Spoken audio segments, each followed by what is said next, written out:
Hi everybody, this is Damien from Legend Life. With our Legend Stories, we look to interview inspirational people who have found and are living their purpose.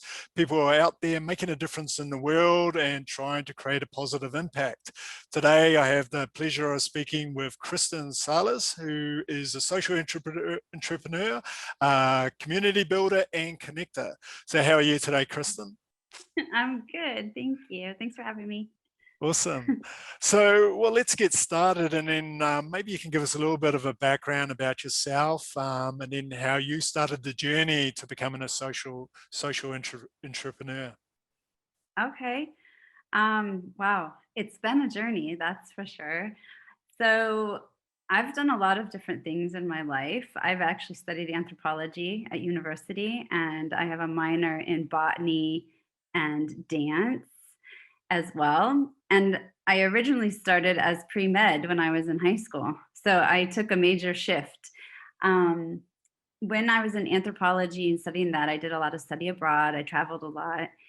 And then and backing up a little bit, when I was pre-med, I had gotten a match with a doctor at university. So I was getting college credit and university credit at the same time. And that doctor was working in genetics, in a genetics lab. And so I started working in there, and I helped him create a database. Not because I'm technologically minded, but it was more because I felt like there was this need and they had all this stuff. And I was like, well, we should like create a system so we could do this. So I would tell the coder what to create and what we needed, and he would create that. And I mentioned that because that was I started it as a high school project, and then he hired me, and that helped me pay for my university and Yeah. go to college.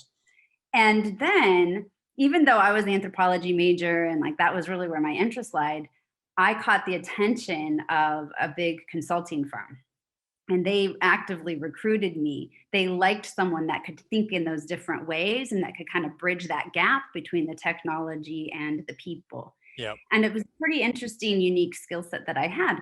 So I was recruited. So after university, I ended up doing that job for a little while, and I ended up doing change management consulting. So I helped these big, huge corporations. I knew nothing about business, but I found myself in this place where I was helping big companies navigate change. Yeah. How do they, they have this need. So let's say it's a big airline company, right? Or whatever. They have this need and they needed to change their computer system. And then the people that used the computer system would tell me what they needed. And then I would relay that and I would tell the tech people. So I did that for a little while. And then at a certain point, I was like, am I living my best life? Am I doing what I'm supposed to be doing? And I was like, I'm going to take a little sabbatical. And off I went. And I did like 3 months. My job let me take a sabbatical. And I did 3, and I hadn't really worked for them for very long, maybe only a year and a half. Yeah. It was hard work. Like I was working with people in Abu Dhabi and Dubai, and like, so it was total different time zones.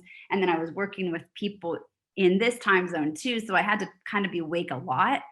And so I was like, I'm just going to take this trip. And so I went to Tibet. I had always wanted to go to Tibet, and off I went to Tibet. And I went to 3 months I spent in Asia and just traveling around. But Tibet was my main focus and my main destination.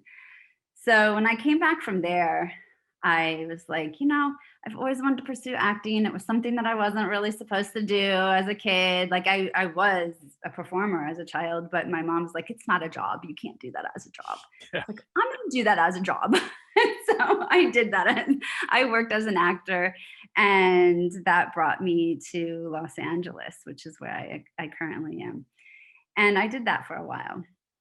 And then I'm going to fast forward just a little bit through there. I ended up getting married. I had a child. And at a certain point in there, I really felt like this would probably resonate to parents out there. After I had my child, I was in this place of, there's a lot of pressure out there to like, you have to get back up. You have to, get right back at it and just start doing what you used to do. And there was something that wasn't sitting right with me with that. Yeah. I tried it.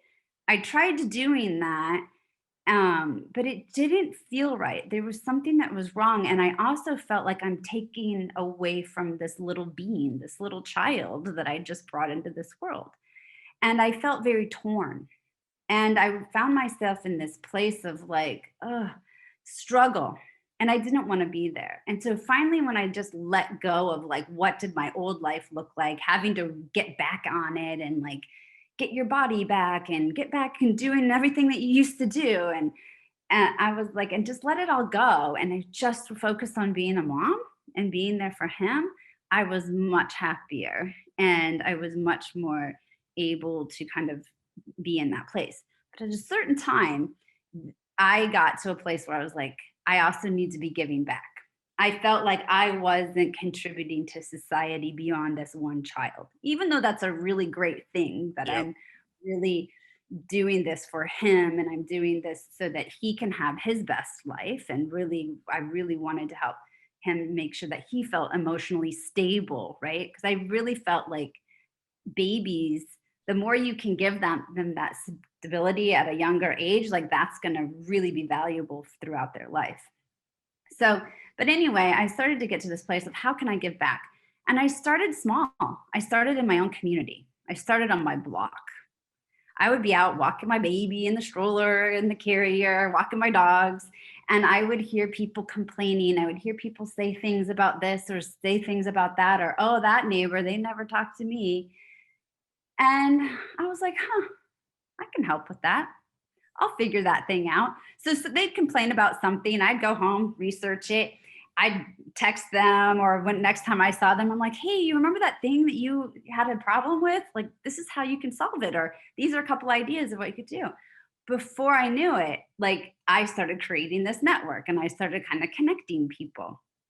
And so that really grew, and it grew outside my block. It grew to the next 80 homes. It grew to 200 homes. It grew to 580 homes, and it kept growing and growing. And then at a certain point, I was asked to be on my neighborhood council, and I was elected. They needed more young energy. Some older people were leaving, and they really liked what I was doing in the community, and they wanted me to be on the board. And so I was elected to our neighborhood council. And so I found myself representing 70,000 people in the Yeah. city of Los Angeles and bringing a lot of those concepts and ideas to a broader community in Los Angeles. Actually, that we call them neighborhoods, but 70,000 people is a very big neighborhood. Yeah. Very big. So, you know, I people are like, how do you have the energy? How do you do all of it? And I said, I don't really think about it. I think it was because I knew I was helping people and I was doing good. And like that kind of just was my motivator and kept me going. At a certain point in that journey, I discovered, well, maybe you have more questions. I think that's a good stopping point. And then that kind of is a segue into what I'm doing right now. Okay. So Yeah. no, it's brilliant. So along the way, as you said, through this kind of journey, have you kind of defined what you think your purpose is, or what it is you're looking to do whilst you're here on this planet? Yeah, like that's actually been part of my journey. Like, because a lot of people are like, what do you do? And I'm trying to figure out, how do I define that? How do I put a word on that? What is the two words I can put together to kind of create like this cool thing that I do? And I really find that I started writing things down. I started talking about it more. And the word that always comes up is I'm a connector. Yeah. I connect people, and whatever that means in all the different capacities, right? And I inspire people. Somehow the way I must talk, I don't go in with the intention of, hey, I'm coming here to inspire you. I've never thought of it that way. However, a lot of people come to me later and I get so many DMs about this, is how inspiring I am and how much hope I give people. Yeah. And so I've discovered maybe that's my superpower, right? Like that there's something about how I move through life with this intent to help people. But by my doing that, it inspires people and it gives people hope, which I think is super awesome and magical, right? Like, and not going out with the intent, there isn't like a class I took on doing this, Yeah. or you know what I mean? Yeah. Yeah, no, you're very good at connecting the dots and understanding people's requirements. And then when you hear someone has a requirement, someone else is able to help, and then you're able to put it all together. So Exactly. And I think too, there's an element of seeing a big picture. yeah, And sometimes I can see that those pathways that other people might feel more stuck in because they've tried the same thing over and over. And so there's something about that too. so your purpose is basically looking at ways to connect to make a difference in your community, or even broader than your community. Even broader than my community. Yeah. So like as the requests have gotten more and more and more, and at a certain point it just wasn't sustainable. It's not my community anymore. The Yeah. requests are coming from other countries now. And so that's like exciting, but also now I'm at a place of like, how do I do that? Yeah. So now I need those connectors to help me fulfill my bigger vision, because it's a big vision. Yep. Yeah. So what is the vision? So where are you So, going? wow. So I don't have the elevator pitch down yet, but let me try it. Okay.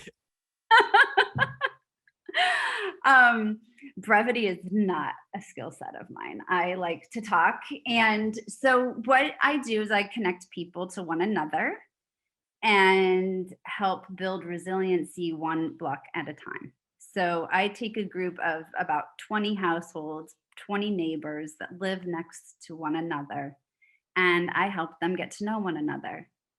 Because if I know you and you know me, we're better able to respond to one another's needs. And if I know your vulnerabilities and I know your strengths, and you know my vulnerabilities and my strengths, guess what? In times of disaster, in times of need, you're going to feel more provided for and taken care of. And your stress level is going to decrease because you know that people know you and have your back.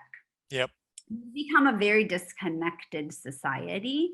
However, we all are craving connection. And we grasp at straws on how do we create that connection, right? A lot of people they go online or they look, but it just sort of is this empty barrel. It never feels like fulfilling. Yep. Right? You hear about people that scroll, and do they feel fulfilled after that? Usually not. Do they feel connected? Usually not. Do you feel like in times of need you're going to be taken care of? No, probably not. So, and that's a problem for our society as a whole, because now you're not able to walk through your day and your life feeling and being your best self, right? Yeah. And feeling confident. But now imagine, so I use the vehicle to do all of this. I use disaster preparedness. Okay. So we're using disaster preparedness as that vehicle, but the real magic is in the connecting of the people.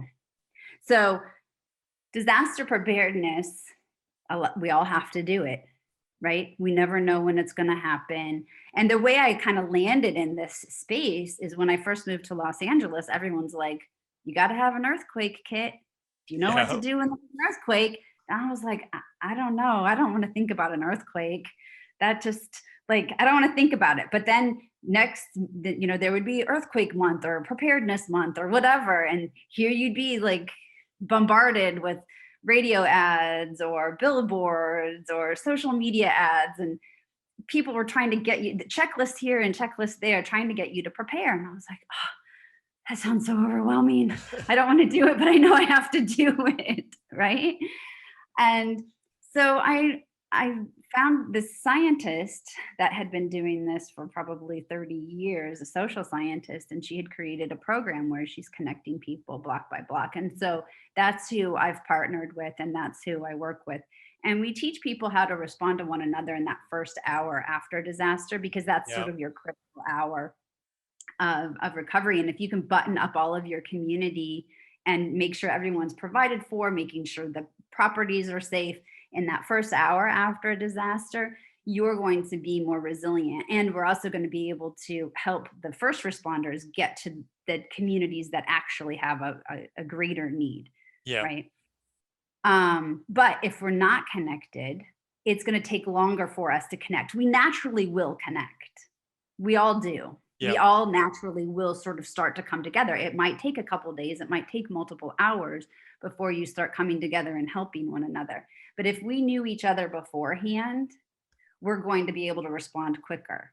Now, as I said earlier, the benefits aren't just for the times of disaster, they're for every day. Yeah. Because when I know you and you know me, right? And I know that you have a kid that's home alone doing their homework while you're 20 miles away working, and they're home alone for 3 hours, and maybe something were to happen, or they need someone, you can now feel more confident that they know the neighbors, they can reach out to the neighbors, or those neighbors know to check on them if something were to happen. Even if it's a small thing, what if it's just a power outage, or something smaller scale or more localized that were to happen. And that allows us to feel more like, really, when I do these meetings and I facilitate, there's a point in the meeting every single time I've done one where I can feel the room breathe. They let out like this sigh of relief. And there's a sense of, wow, I'm held. I'm held in this community. I'm seen and I'm known now. And that's pretty magical. And so that's what I'm creating. And that's what I'm building. So what specifically is the vehicle? So you do courses in different neighborhoods and community meetings, bringing them together, coaching, or how does it all work? Yeah, so it's very specific. It's very science-based and it's very specific. I have a series of 5 courses. Yeah. In the past, this is where I'm trying to scale it or bring it to more people, make it more sustainable, because I can't be in every living room doing these.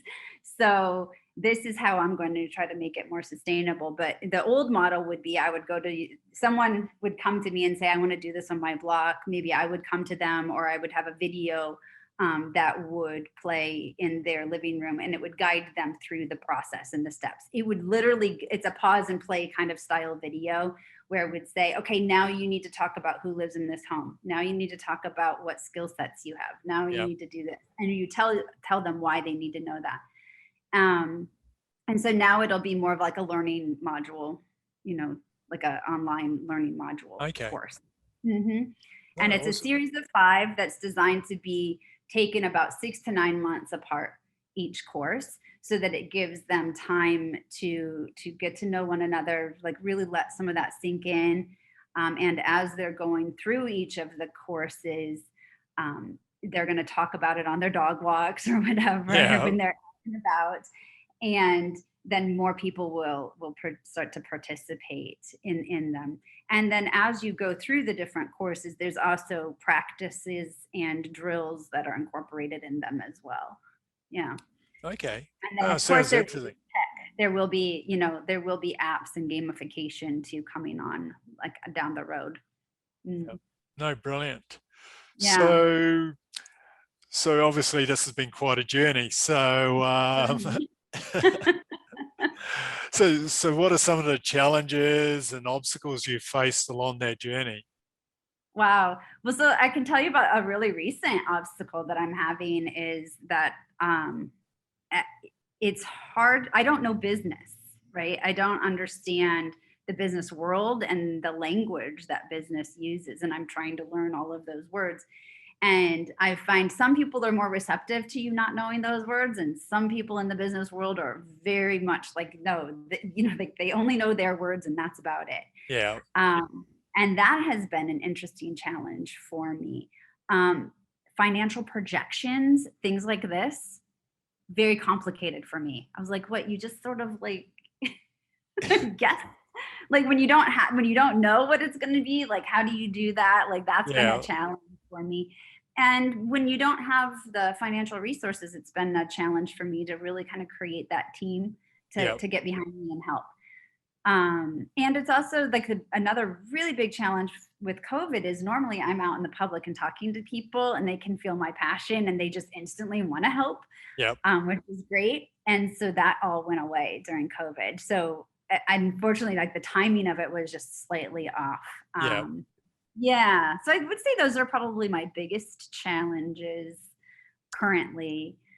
So how have Yeah. you overcome that challenge you mentioned where you have a limited amount of resources at the moment, but obviously it is only one of you plus the scientists, so you need additional resources. So how have you kind of creatively kind of like overcome that as a challenge? Well, there is one other partner and, she has a different skill set that she kind of helps. She's a founder. Yeah. So she's contributed financially and in some other ways as well. Um, Currently, like, I'm not sure I'm over those other challenges. I don't know that I've resolved it, but Yeah. when there is something that I actually have to solve, I would say, and when I don't have those resources, I just, I talk to people about it.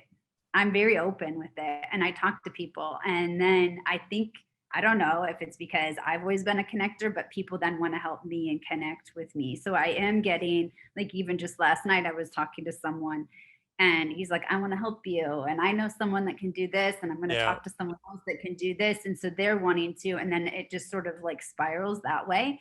So I follow the leads, I guess I should say. I don't know if that's going to go anywhere, but I'm going to follow those leads and Yeah. see, if he can help or maybe one of his people can help. We'll see. And then the other thing is I have to like kind of write down things and see, like, sometimes I have to make things into like really little baby pieces and stuff until it finally makes sense to me. Right. Sometimes when it's like so big, and that's unusual for me because usually when something's really big, I could see like all the pathways and I get how you get there.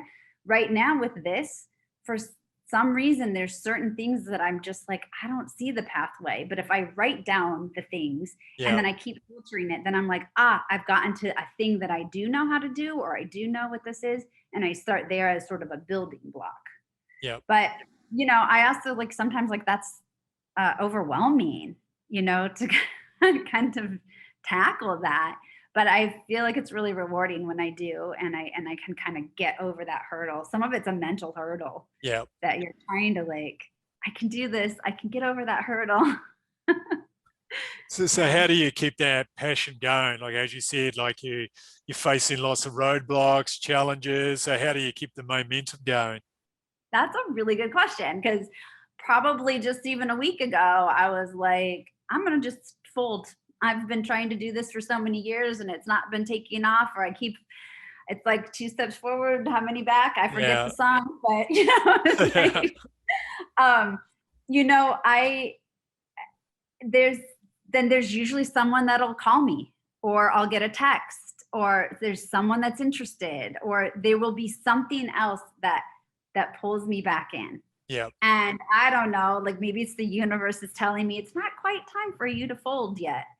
So there's something else that reinvigorates me usually. And sometimes it has to come from me too. Yeah. Sometimes it has to come from me internally, which is usually where it has to come from. But when I'm most excited, it's usually coming from an outside source.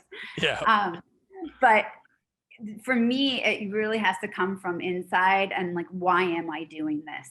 If I really understand the why behind why I'm doing it, it becomes a lot easier. And I do find that I have to remind myself of that, Yeah. right? And I think that for me personally, what helps me is I'm not doing this to make money.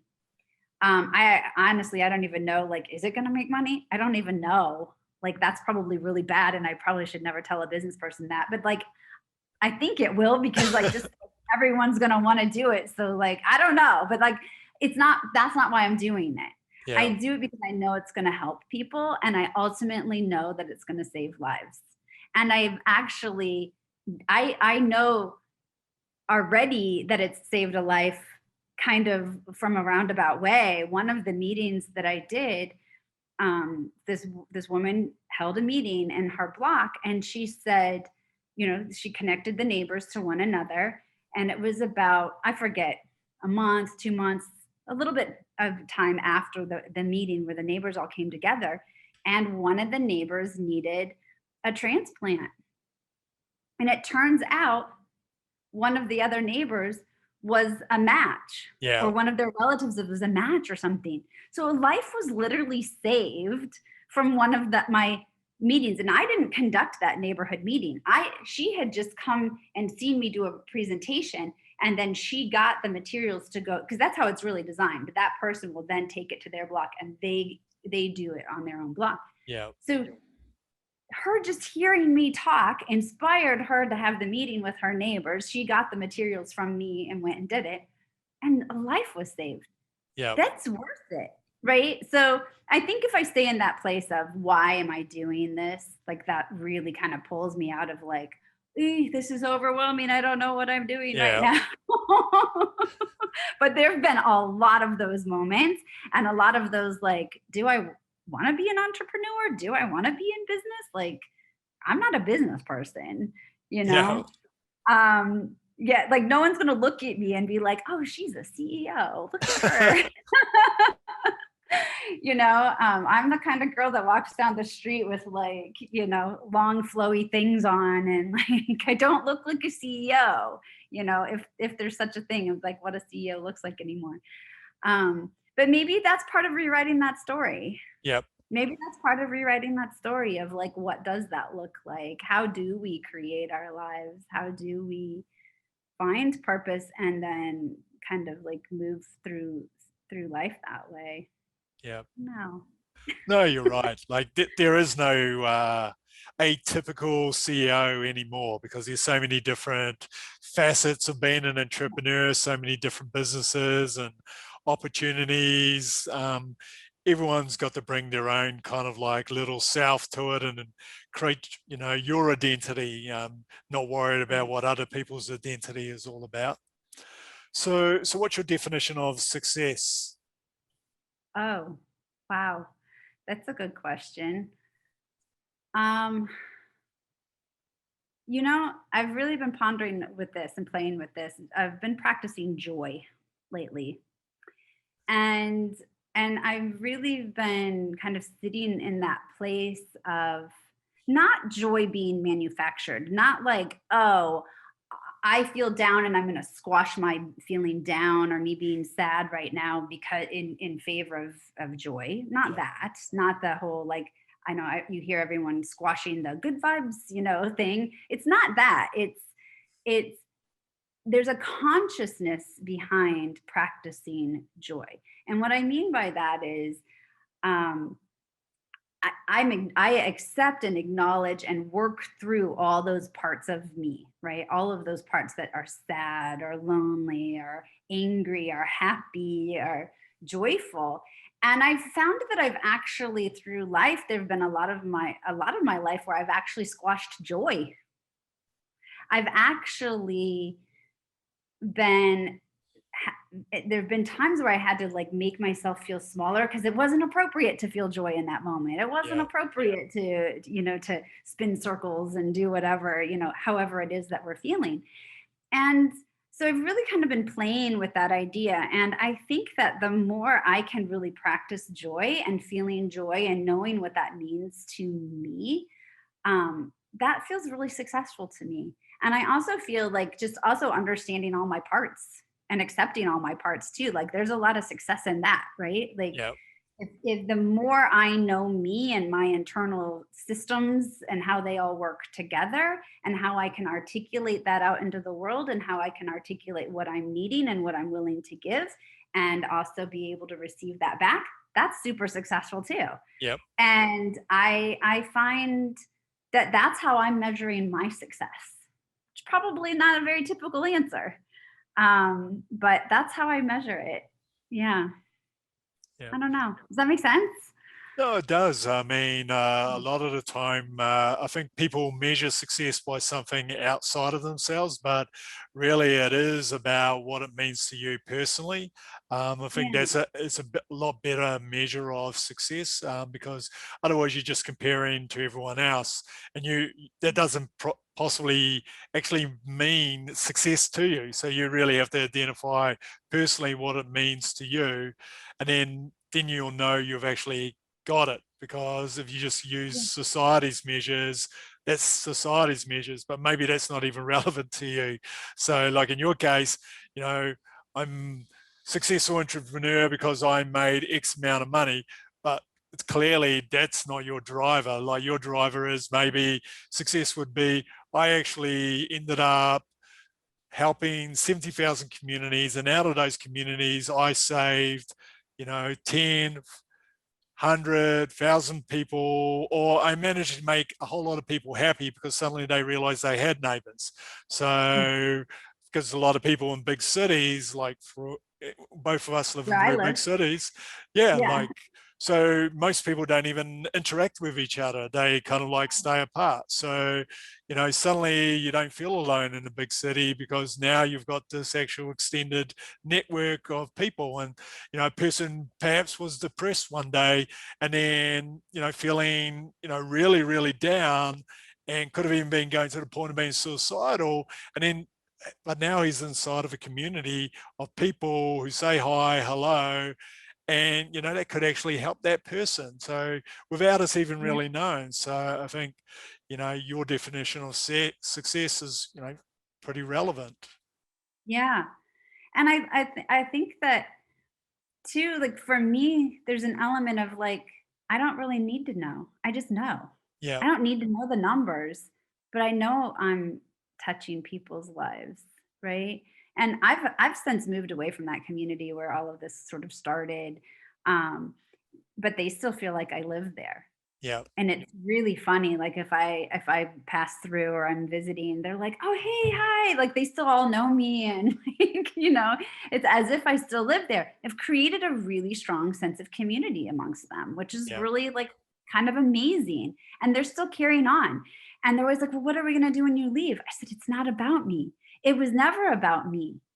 It was about me connecting you to one another. You think I have something to do with it, but I didn't really, right? It's not about me. And now in my new community, I've been doing little things like during COVID, right? I have a loquat tree outside. I'll borrow a ladder from someone and I'll go pick the loquats, put them in a little basket, and neighbors will come and get them. My son and I painted little rocks and we put, sayings on them, or we painted pictures of sunshines or hearts or whatever, rainbows, and we painted them and I put them all along on the sidewalk. And every once in a while, I'll peek out the window and you see people and they're like choosing which rock they want to take, or they'll yell. But I remember one morning, it was like a Sunday morning. I think it was like 6 in the morning. And this one lady was just laughing and having so much fun out there. And she's like, "Thank you so much. I love these. Oh, it's so great." And I was like, brought so much joy to me. yeah. So I brought joy to them. And it woke me up at 6 in the morning and brought me joy because it brought her joy. And I was like, that's such a little thing, that I don't know. It just, yeah. So I guess when I say joy practice, there's something in that. There's something in that. Like, that is very successful to me. I feel like I'm like touching people's lives, and then they're going to move that forward and touch other people's lives. Um, and I'm not doing it for any other reason than that. Like, Yeah, yeah. no, Yeah. that's fine. I don't know. So Yeah. what about the flip side, like failure? So have there been any failures along the Oh, yeah. way, and what have So, you learned from them? okay. So, like, just with this new business and like things like that, I guess. Well, there've been some things like where we would kind of like jump into something that sounded like really great. Oh, that sounds great. You're going to solve all my problems. Yes, let's do that thing.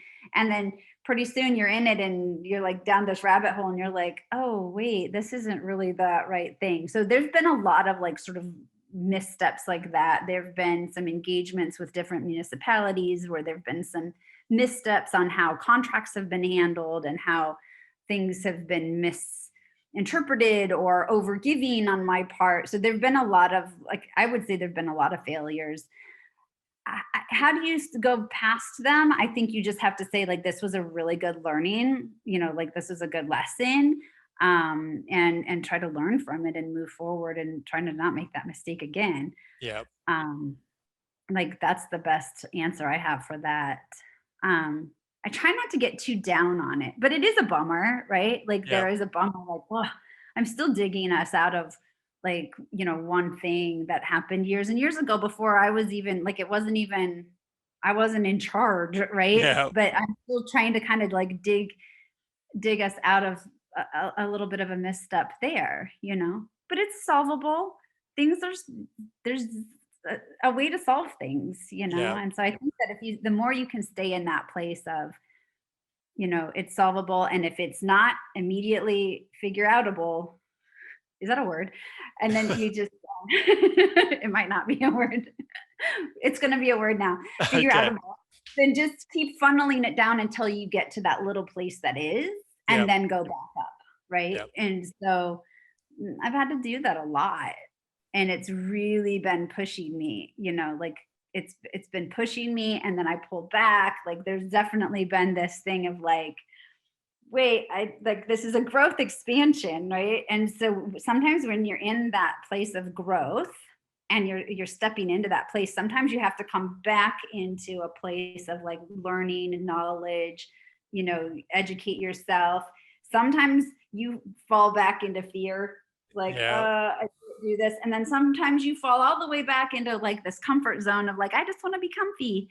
And then you bring yourself back up again, right? So sometimes there's this ebb and flow that kind of happens, and I've really recognized that, and I accept it, right? And that's also part of that thing that we were talking about earlier, that acceptance of like really understanding all my parts and how they work Yeah. together, and how I interact with the world too. So yeah, Cool. I don't know if any of this is even making sense. Is It is making sense. So no, it's like valid points. I mean, like, as you said, like, you fail, you have to learn from that. You have to step back, then go back forward again. So, yeah. it's all very relevant. So Mhm. how far away are you guys? You're setting up the benefit company now. So how far away are you guys from actually, really getting out there, launching, and, being able to roll out your programs? That's a really good question, and I don't have an answer, unfortunately. And there's multiple reasons why I don't have an answer for that. One of the biggest I imagine is funding, and really kind of understanding that funding space. I think as a public benefit corp, it's a little bit easier. I was apprehensive of, bringing on some type of investor that's only going to want to, like, make money, and it's Yeah. really about the mission of the company and not necessarily about, you know making 10 times your initial investment Yeah. back in X number of years. It's not that kind of math. Like, that's not really how I'm going to that's not how I'm measuring success. Yeah. So, um, yeah, I don't know. I don't know the answer to that. I have a couple like really interesting opportunities that are on my plate that are coming up in June. So June right now, mid-June, is sort of like a benchmark. And I'm going to try to see if I can hit that and at least make something happen by then. But I don't know. You'll have to stay tuned for that one. No, definitely. Watch this space. So let's change the direction a little bit. So what would you say to anyone who hasn't found their purpose or doesn't have a direction, maybe feeling unfulfilled? What would you say to that person? Wow. So, I mean, I feel in that space a lot too, right? Like, I find myself in that space of, am I doing what I'm supposed to be doing? Am I, like, there's always like, there's moments of those doubts and all of that. And I think that the kind of the way that I have gotten to this place of where I feel good about it and where I feel good about where I'm at is, again, really like understanding who you are, right? I think the more that we understand who we are and what we need in the world, what are our gifts that we bring to the world, right? We all have gifts and strengths that we Yep. bring to the world. And the more that we understand what those are, then you can start to see how those pieces fit. And I think play with it, right? I really played with a lot of this and just kind of to see where it all fits and where it all shakes out, right? I'm a musician, I'm a dancer, I'm an actor. So I kind of go back into that, and I'm an artist, like a creator and a teacher. And so there's definitely times where I'm like, wait, am I supposed to be teaching? Wait, am I supposed to be making a movie right now? And I definitely find myself in that place where I'll get pulled, and then I'll come back, and then I'll find a way to fulfill those needs for myself, but yet still keep moving forward with this. And it's okay to change your mind. I think Yeah. that that's the other thing too. Like, really play with it and like change your mind and like change directions, right? If you're making smart choices and you have the intent, you know what you're trying to get to. So maybe your intent today is just, I want to figure out what brings me joy. I want to figure out because really, when you know what brings you joy and what fills you up, what lights you up, that's where you're going to find your purpose, Yep. right?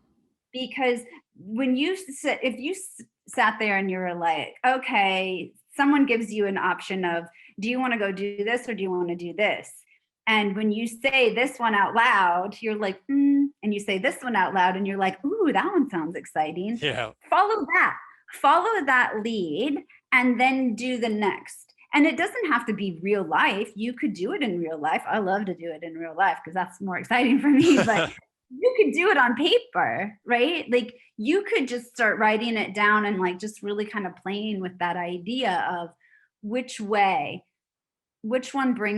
lights me up a little bit more, and then go down that path, go down the next path, go down the next path, and just play with it a little bit and see, what do Yeah. you have to lose, right? And do it when you have like a half of a day on a weekend, or like maybe you find someone canceled a meeting, right? Let's say you drove all the way across town to have a meeting. I don't know, everyone does their meetings on Zoom, right? But let's say you drove all the way across town, found out they'd canceled the meeting last minute. Now you're all the way over on the other side of town, and there's going to be traffic. So you're like, okay, I would, instead of getting back into that traffic, I would sit there and be like, you know what? I'm going to take this as an opportunity to explore a little bit and see what brings me joy right now in this moment, and play with that a little bit. We never know when we're going to find those opportunities, but I Yep. think the more we're open to kind of like looking, and being able to receive some of that, like, I think we might find those answers a little bit quicker too. Yeah. No, Yeah. definitely. If you're not looking, you're not going to find it, are you? So Right. you got to create that space to kind of like, reflect a little bit on what's important to you, and then opportunity or an idea will come to you. But if you don't work on it, nothing's ever going to come to you. Right. And I'm hesitant to use the word work, because I think that some people like they're like, oh, it's got to be like hard work. It's got to be like really like challenging or whatever. I think the more you breathe into it and the more you just kind of relax into it too, and don't put the pressure on yourself. I think the pressure also like can get to me, because I can get in that headspace of like that pressure of like, oh, I need to define it. I need to know what I do Yeah. to define it. And the more I let it go, like the more it just kind of, it'll come to you a little bit more. I'm still playing with it. I don't know. Like, that's why when you asked me to do this, I was like, whoa, what do I do? And how did, like, how did you find me? Like, I don't really put myself out there like that, and so it's kind of interesting. I think the more you just kind of accept that about yourself, that you're on that journey, and give yourself grace. I think that also really has helped me too, just really giving myself grace for that. Yeah. Yeah. But it sounds you have underlying understanding of what drives you. And I think that really is the purpose. How you apply it in the real world, that's just an application. And then, as you said, you can change direction all the time. So underlying all of that, you understand what's really important to you and what you would like to achieve. And then the vehicle, or how you actually go off and do it, that's something that can change. You can try different things, and that's the playing part. I mean, there's Right. never always going to be the perfect path. And then, as you said, you're trying different things, and you're on a particular direction, and you know, it looks like it's going to work, because you've explored a number of different directions, but you're pretty clear now on what drives you and what you look to achieve. So I think that's the core. And then now it's, seeing if the application you've chosen is the correct path for you. Yeah, exactly. Yeah. Yeah. So that's a good question as well. Well, it leads into a question now about people who are, our age, because we're both over 40, where a lot of them, may be going, well, I haven't really defined my purpose, and I think I've run out of time now. So, what would you say to someone like that? Wow.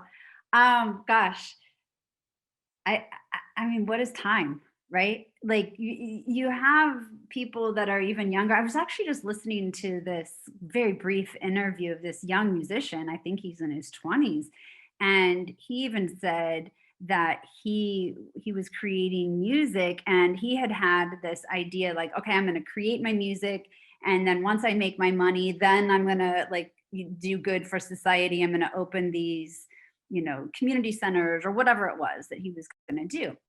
And then he got diagnosed with leukemia. Yeah. And that was sort of this pivot point for him. And he was like, you know what? I need to start doing my good now. I need to start filling my purpose now. So this is even someone, like I said, that's 20, in his 20s. And so I think that it's never too late, right? It's never too late. I also had a grandma that was like, I think she was like 70 something, and she's like, I want to learn how to ski. And off she went. So I've had a little bit of good role models there too, a little bit. Yeah. But she wasn't like a central part of my life. I didn't grow up with her like, down the street or anything. She was far away from me, and I'd only see her a couple times a year. So, but I think it's not too late. I'm someone that has a lot of energy just naturally, but I think that maybe like energetic, like the energy is usually probably what I've experienced, what would hold most people back. Yeah. Right? Would you say that too? Like people that as they're getting older, they feel, to me, like they seem more drained. And when you're feeling drained, you don't want to it's hard to like say, oh, I'm going to go do something new, or I'm going to try something new and interesting. So I think that the more that we can kind of really address that and address like your energy levels and like start small. I think if people start small and they start making like little changes in their wellness and in their health, then you're going to have a little bit more energy to be able to do those things that you wanted to do. Maybe you want to learn how to play piano. Start with that. That doesn't require a lot of energy, but you could still do it. Yep. Right? Or maybe you're like, I've always wanted to be a writer. Start writing. Yeah. Right? Because and then I would think maybe what the other things that might hold people back are fear. Right? So then you could ask yourself, so if you're finding like those are your roadblocks, whatever your roadblock is, why you're not doing the thing, and I just gave a couple examples, I think that then people need to look at what are those roadblocks and why are those roadblocks. Maybe they're like, people are gonna laugh at me, or what I have to write isn't gonna resonate with people, or my picture isn't cute enough to post on Instagram because it's not perfect and cute, like I don't look so good in a bikini or whatever it is. Yeah. You know what? It doesn't matter, because what I've found is there are so many people like you or that are thinking similar thoughts as you, and you're going to resonate with them, and then you're going to inspire them, or you're going to help them through that next thing, kind of like what we said, like we're basically passing it on. People need to hear your stories. People need to see what you're doing, and then how you're moving through your life, because that might inspire them too, or motivate them to Yep. do the next thing. And I think the more we all do that, and not worry about perfection, or worry about fitting in, or worried about um, doing it right, or whatever it is, whatever it is, or like, I don't have the money, I don't have the time, like there's always the excuses, right? Yep. The more we get away from any of those little things, um, then the better that we're going to be as a whole society too. I Yep. think. Yeah. No, no, Yeah. definitely. So the more people are aligned, find their purpose. I mean, even the lack of energy. I mean, if you're certainly unhappy with your life and you're not feeling very fulfilled, you're already on a low energy kind of like Yeah. path, aren't you? So the sooner you kind of like light yourself up by doing things that kind of interest you, or you feel significant for you or fulfilling, you're naturally going to feel more happy, so, and more Yeah. alive. So Yeah. it's kind of imperative that you try to find what makes you fulfilled or passionate or feel like you're adding some value. Right. And also, like, I've always heard people say this one, another way to kind of take the temperature of it is it serving you? Yeah. So is you not doing that thing, how's that working out for you? Is that serving you? Or do you find that those are contributing to your negative thoughts that you say to yourself every day? And if that's the case, you can fix that, right? Yep. And if you're like, well, I can't do it because so and so is here and they can't do it, well, find a way that you can, because you are your orchestrator of your own life. And there's always moments and times that we can figure that out, right? And like I said, it's baby steps. Change is hard. And if it's hard, just keep breaking it down into those little smaller steps, and do what you can today. And I think the more we do that, and the more we can, like, be okay with that for ourselves, we're gonna really feel that, Yep. No, and definitely. it's gonna make a huge difference. Yeah. No, very true. So what's so the end game? So what would you like your legacy to be? Oh my gosh, I don't want to think about that. My legacy. I have actually thought about that. Um, I just think touching people's lives, right? And I know I've already done it, and I continue to do it. And I just think, like, bringing joy to people and touching people's lives in different ways, and that's enough for me. Um, it makes me feel fulfilled. No, And brilliant.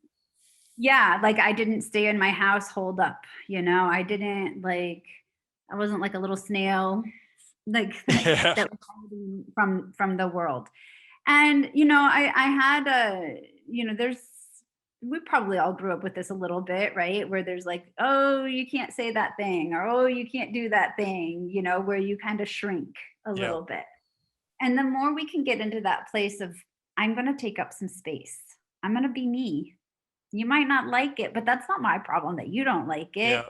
I'm not hurting you. I'm not doing anything bad to you, but I might be wearing a pink and purple tutu to the supermarket, and that's what I want to do right now, and that's okay. Yeah. To take up that space. And it might embarrass the person, but you're like, I'm not doing it to embarrass you. I'm doing it Sure. because it's fulfilling me right now in this moment.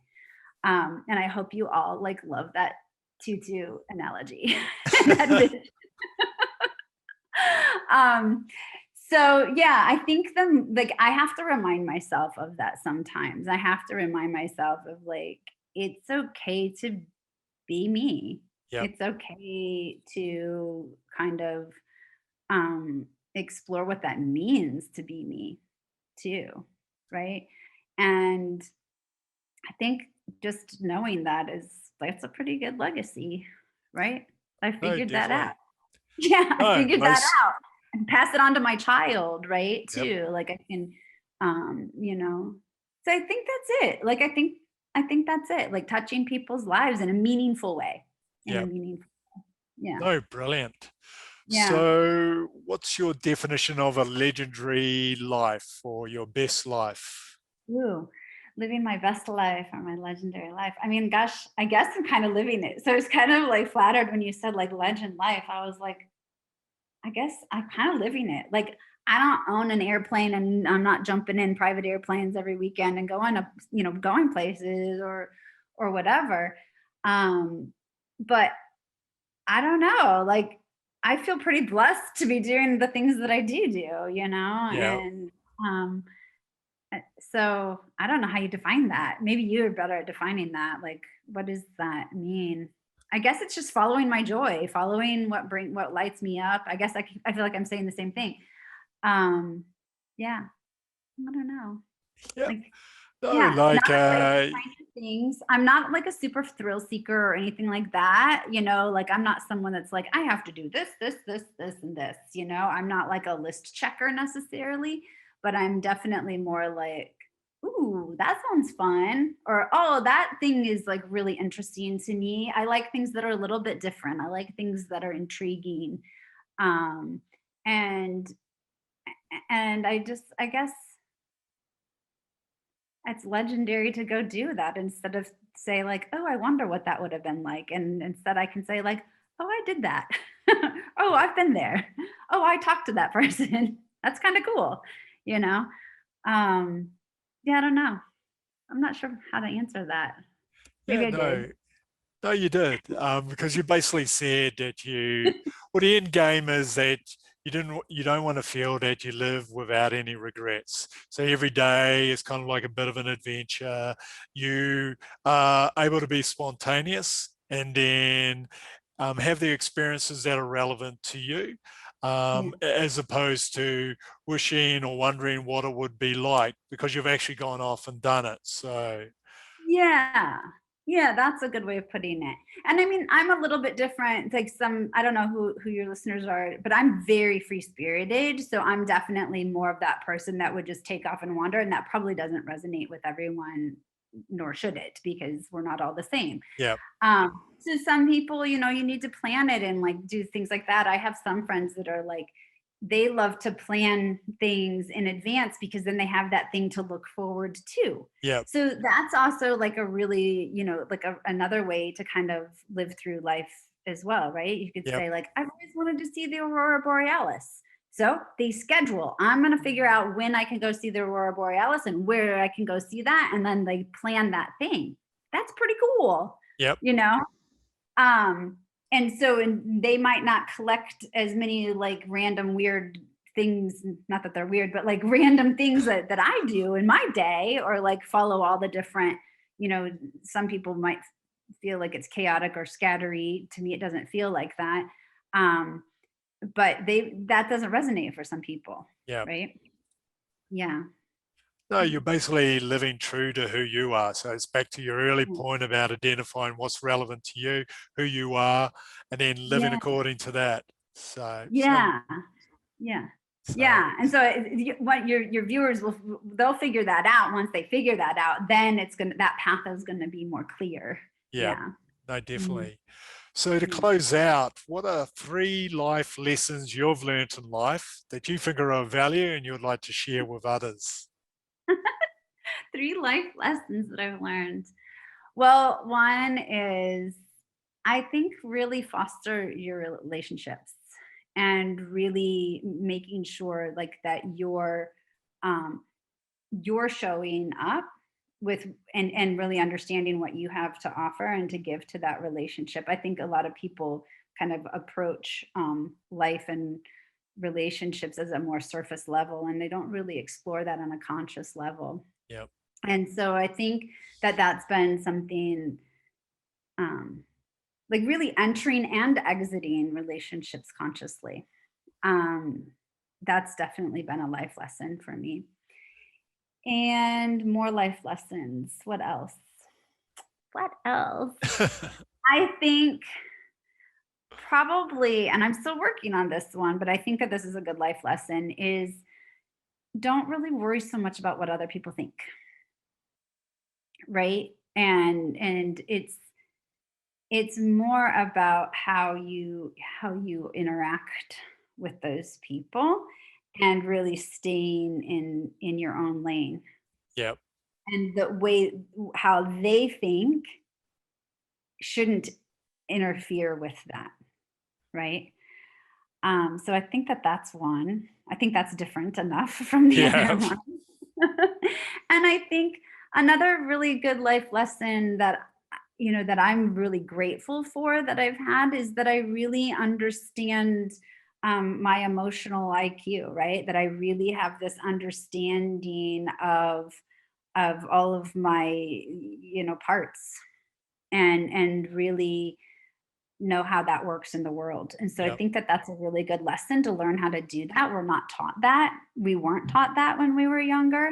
And it's something that I think that people really need to do, because the more that you understand that, the more you're going to be a better version of you, the best version of you, and you're going to be able to interact with people and have those relationships with people that we all need. Yep. Quite frankly, we need communion. We need people. We're a communal species. Yes. No, definitely. So so I think that that's been a really good thing, and I'll call it a lesson. Yep. You know, No, it definitely it's a is. lifelong lesson. You're constantly learning it, but to actually jump off the diving board and say, I'm going to actively pursue this and do this, and do it as a gift for myself, do it as a gift for everyone around me, and you're really doing it as a gift for humanity, right? Yep. Like we really are.